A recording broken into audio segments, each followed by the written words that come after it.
Hello, everyone. I'm Whitney Ortiz, host of the Whole Health series, and I'm so grateful to have with us Ms. Jiyun Park. Jiyun has been named by many as a community whisperer. She's also a multidisciplinary scholar, architect, and speaker, and she's internationally recognized as a shaman. Jiyun is the founder of the Circle Consciousness movement and the creator of the Magenta Incubator and the Generator Learning Lab. Her innovations, which are steeped in science, art, mathematics, architecture, philosophy, spirituality, are catalyzing positive change through their empowerment of wholeness and agency within communities. Jiyun passionately supports women leaders who are at the forefront of evolutionary change within sectors as diverse as education and computer science and environmental conservation. She enjoys weaving together ancient wisdom with modern understandings through her writings and the gatherings that she convenes. Thank you so much, June, for sharing your wisdom through the series. Hi, Whitney. I'm so delighted to be with you in your work and growing women's leadership and just what's happening, what's emerging. Thank you. And you bring to this session a lot of different hats. And when I have always thought of an architecture, I've had in my mind an image of a very mathematical thinker who functions on strategy and measurements, processes, like very linear thinking that's enhanced by creativity, of course. But you're both an architect and a shaman. Can you please briefly share your experience of wearing these seemingly very different hats and the perspective that you have on human existence as a result? Yeah, that's a big question. And I think it's important to ask those kind of questions at a time in which we have so much information and data. So just the internet alone, it has like beyond encyclopedic information, and is growing in its capacity to share and process and hold data. And so I think what we may want to do in terms of being women and being human is sort of take a breath and step back and sort of see where is the Jian in that, or where is the Whitney in that, or where are we in that, right? So I was thinking about how we have to sort of wear the mommy hat or the partner hat or the friend hat or the sister daughter, architect shaman hats. And in fact, what's happening is that it's just someone named Jian moving through space and time, breathing my way through whatever is presenting itself. And so I've really loved studying this physicist, quantum physicist. He wrote what's considered one of the best books on quantum mechanics, David Bohm. And he talks about wholeness and this implicate order, or the order that he sensed was beneath everything we could observe, or what he called explicate order. So explicate order is what we can observe, and implicate order is that beneath there's something sort of animating life. And so when I imagine myself moving through whatever this life experience is, then it's just me sort of responding to, you know, relationship with a child, with my child in particular. It makes me the mom. With my partner, makes me the, there's so many different words for it. And I like to use like, he's my boyfriend or he's my girlfriend, because if you use like wife or husband, it's so loaded in the sort of, Marxian labor and dynamics. So if we look at like architect, I spent time doing the measuring, mapping, going onto the field and sort of looking at the dead pigeons and the debris that of the buildings that were going to be demolished as we're new buildings were going to go up. And so there is that aspect, but there was this amazing aspect of the architecture that was related to processes and pedagogies and how we actually think or frame the very structures and constructions, right? So if we step back and look at things like that, then they really intimate with what shamanism is. And it's so funny because I was presenting at science and mathematics conferences, and then I went to this Earth Expo, and I got called out in 2012 as a shaman, and I was like, "Is there someone behind me?" And they were like, "No, no, you, it's in your lineage." And I was like, "I don't think so. I don't even know who and what you're talking about." And so it was this really peculiar having to come to terms with and accepting what that would be like. And so I suppose as a shaman, it's just looking at all the what I guess is now considered all the dismissed or oppressed or omitted consciousness or shapes or the nature of reality or the nature of experience, right? So in any field, any hat, there's always nature in a way, right? And so I think we've gotten so focused on the human nature part or the nurturing part, we forgot about the bigger nature part. So like that's a big idea, right? What Mm. is it to be of nature, and what is nature? And so I love those kinds of questions in an architectural sense. Then how do we, generate form authentically and autonomously to be more intimate with the forces and energies in nature? And so I think that sort of looks at shamanism from like the part of nature that is implicate and invisible and yet sort of always sort of animating our realities. Mm. That makes sense. It's a Yeah, lot.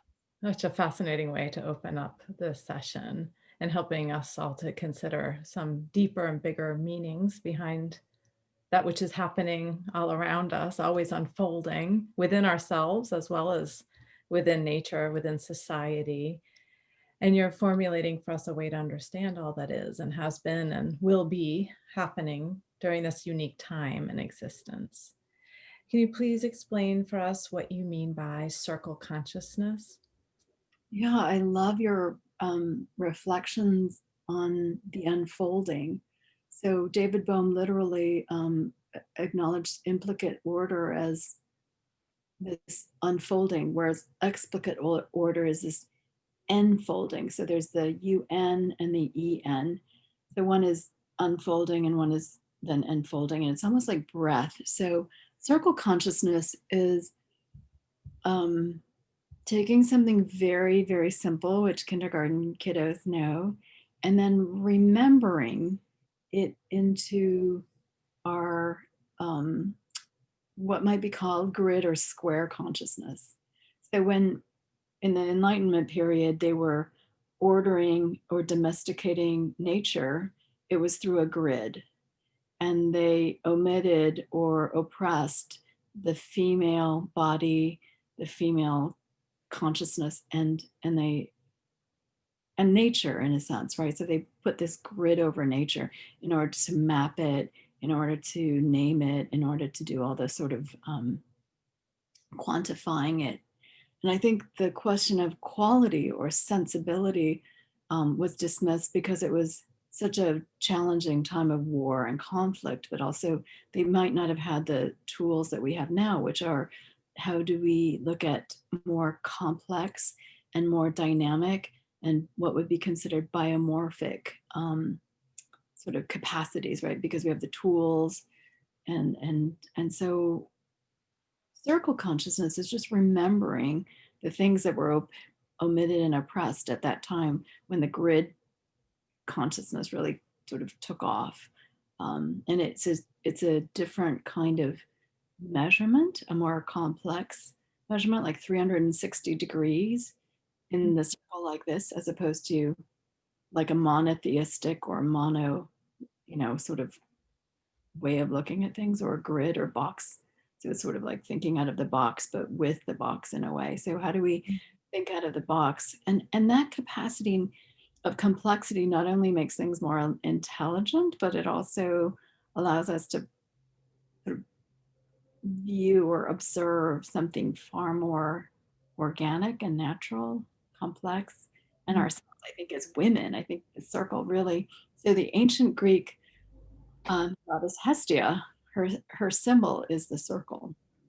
And there's this beautiful story about how she was at the central of all the pantheon, but she voluntarily stepped down and allowed Dionysius, who is the god of like bacchanal and chaos, to be at the center of the pantheon. And so there's this free I don't know what's happening, but this sort of Hestia circle consciousness that I think is emerging around wholeness, and balance and harmony, which in many ways, like the Eastern cultures, didn't sort of separate out the mind body the way that Descartes did. You know, it's a lot of academic Mhm. language. Essentially, there was a grid consciousness that we're living into. And when you look out into architecture, it's essentially grid consciousness, right? The roads are a grid, the buildings are a grid. And then when you compare that to a walk through nature, there's a gap between the grid architecture and then the nature. And so circle consciousness allows you to take this fine point, and along a point, it there are many, or along a line, if you extrude the point through space-time, you get a line. If you extrude the point through more like curvatures, that's circle consciousness. So in nature, there's curvatures. In architecture, there's a line. So the gap between the line and the curve are a series of dots. And at each dot, you can sort of morph that dot in a 360 way, and then you get sort of mitigate the gap between the line and the circle, between the square and the circle. So I've made this sort of exciting discovery that circling the square and squaring the circle. And I'm going to be presenting that um, later. So, Mm. And bringing that more out into the public for more mass consumption, as it is a very deep concept. And for us to contemplate that in our daily lives. And as you say, the walking through nature even can just open us up to reflecting with awe yeah. about the tremendousness of existence and creation and how we are all in this time for a reason. Yes. And also that we're a part of that. So we're a part of it.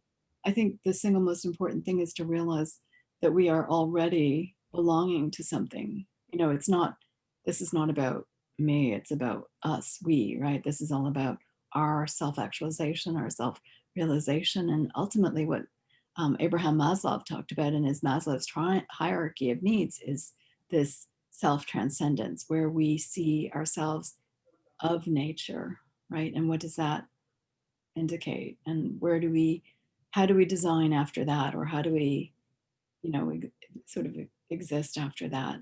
Mhm. And where many of the women who are watching and reflecting now are recognizing their existence within this time and space and have an idea for whatever reason and the purpose and are thinking, well, I maybe they've already put it out there a little bit. Maybe they are looking to innovate on it. Maybe they're just rediscovering perhaps what is that within and thinking, okay, how is this new year going to matter for them after emerging from all that has been? And you have recently formed a Magenta Incubator, which is also a very new creation for this time. May you please share what is that? So that circle consciousness might be, I guess you could say, like the theory component, whereas Magenta Incubator is really like the praxis part, right? That's the architecture part in a way. How do you look at things that are emerging in technology? So at this time, we have SpaceX, we have, at the same time, we have people in um, parts of the world who are using, if they can find the wood to burn for fires to cook, right? So you've got this multiple realities at the same time. And and so I think as multinational corporations or multidisciplinary um, views or multiple realities coexist in this encyclopedic way, I think things can become um, sort of exciting. And the model that for Magenta Incubator is magenta is a color that doesn't yet really exist. It's a color that's between two known colors. And so looking at a space that doesn't yet exist, and how that there's so many people who have these ideas, and then what do they do with them when they feel that there's a place or a space that's held for these ideas, right? So a lot of times in that allows for that to be held, then there's room for it to exist. So David Bohm said, if you have a dialogue, things arise and you start to have insights. So Magenta Incubator is just this place for dialogue, really, with the circle or with nature. It just gives a different field of possibilities or a ground upon which one can explore and feel mirrored or reflected, to allow for an increase of things to arise and insights so that the creative, innovative processes happen. So in Abraham Maslow's hierarchy of needs, he says, if you have, first you have to feel safe, and then you have belonging. And when you have belonging for your authentic self and you feel autonomous, then you can begin to create and innovate, and things just start to happen. So Magenta Incubator is both a generative space, and it's also a sort of a container or listening space.